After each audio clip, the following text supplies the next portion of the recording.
They came after him when he's running for president with all the lawfare. Now it's their turn. But in the meantime, during the time frame when he's president the first time, we all know Hillary Clinton's dirty. We all know Bill Clinton's dirty.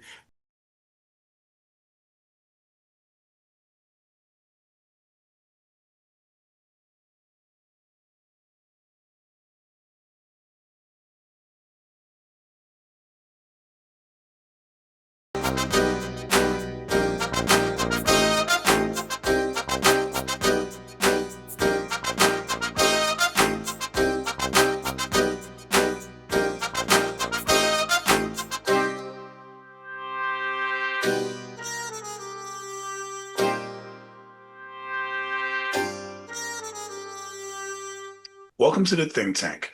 We use critical thinking, deductive reasoning, and just a pinch of common sense to draw unbiased logical conclusions. Wow, I'm off this morning. Early morning, I'm here with my partner in crime, my co-host, the Honorable Dion Powell, who's going to introduce himself to you.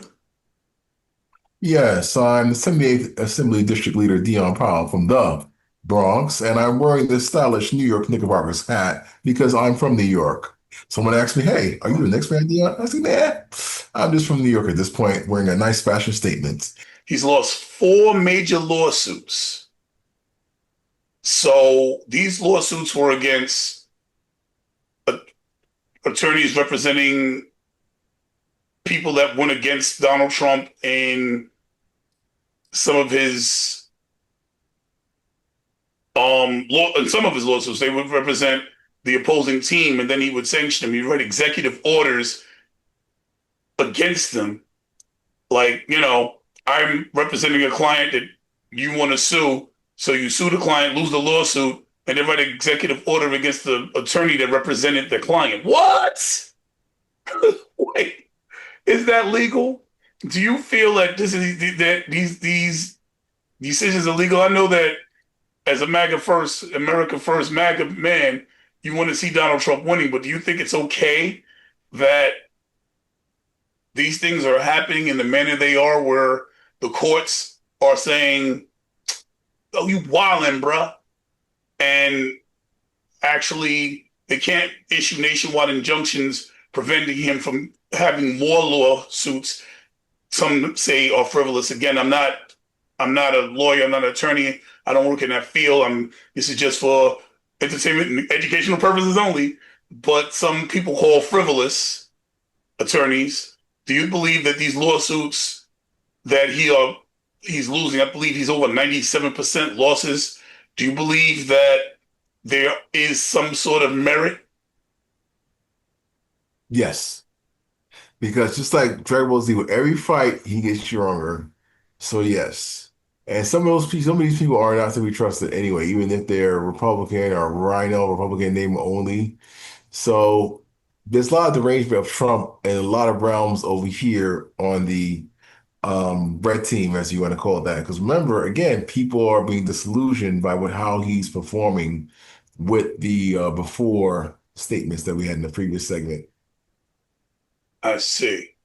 So I just want to get this right. So, despite the fact that we've seen multiple examples of him not keeping his promises, you feel that him going at writing executive orders against people, against companies, should be legal?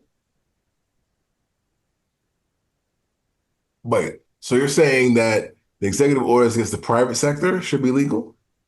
That's the lawsuits he's losing. Yes. Well, yeah, you gotta remember that even Ronald Reagan, when there was a I think it was an air traffic control strike in the 80s, he actually fired everybody. My grandma said, wow, presidents came in and said, hey, we need these planes in the air.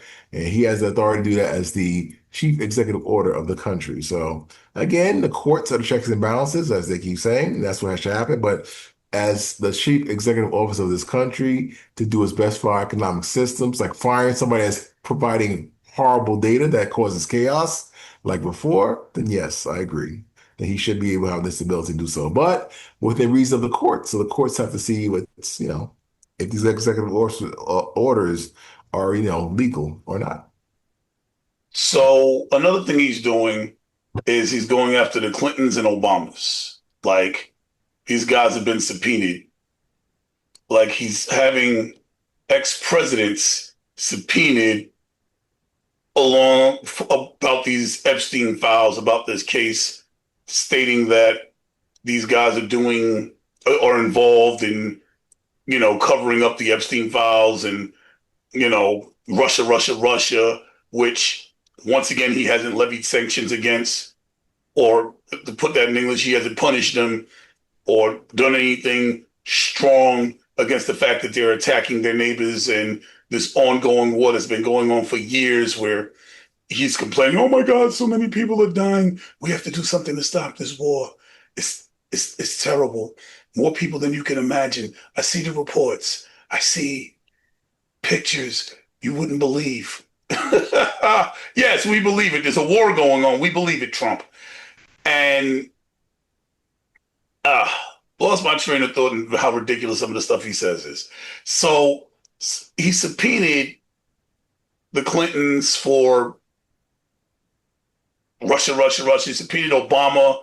And some people think that he's only doing this to try and get around accountability for the Epstein case.